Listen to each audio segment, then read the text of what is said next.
Tapşırık yerine getirildi.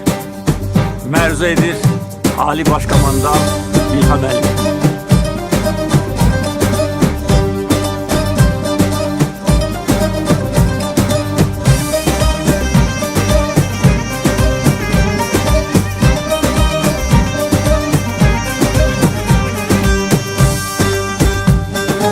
Emir yumruk sahibi Ali Başkomandanın, emir yumruk sahibi Ali Başkomandanın, kudretinle güçlenir azad Azerbaycanım, kudretinle güçlenir azad Azerbaycanım. Ulu önder oğlusan, er oğlusan, yenilmez Türk oğlusan, ulu Türk dünyasının.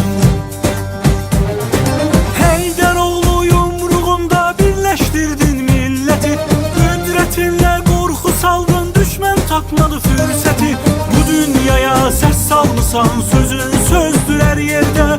Biz seninle fəxr tarih yazan sərkərdə.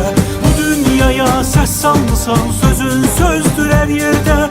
Biz seninle fəxr tarih yazan sərkərdə.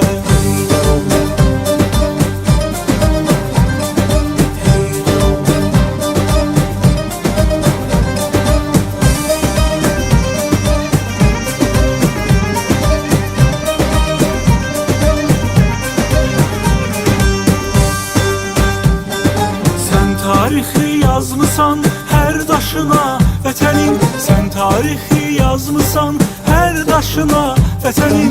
Milletinle bir oldun, şanlı oldu zəfərin, milletinle bir oldun, şanlı oldu zəfərin.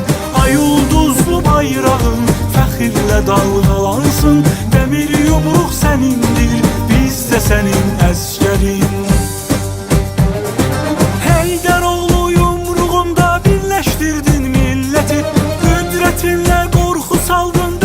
Takmadı fürseti, bu dünyaya ses salmışsan, sözün sözdür her yerde.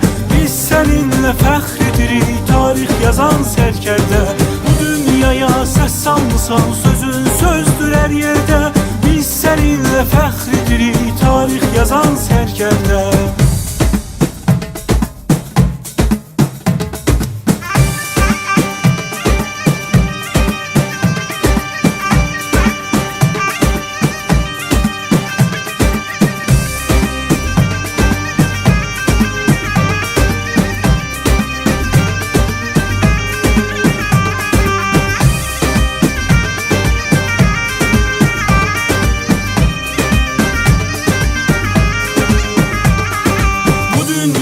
Ses salmışsan, sözün sözdür her yerde.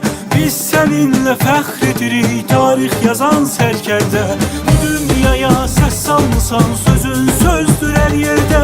Biz seninle fəxr tarih yazan sərkərdə. Eşq olsun Azərbaycan xalqına, yaşasın Azərbaycan.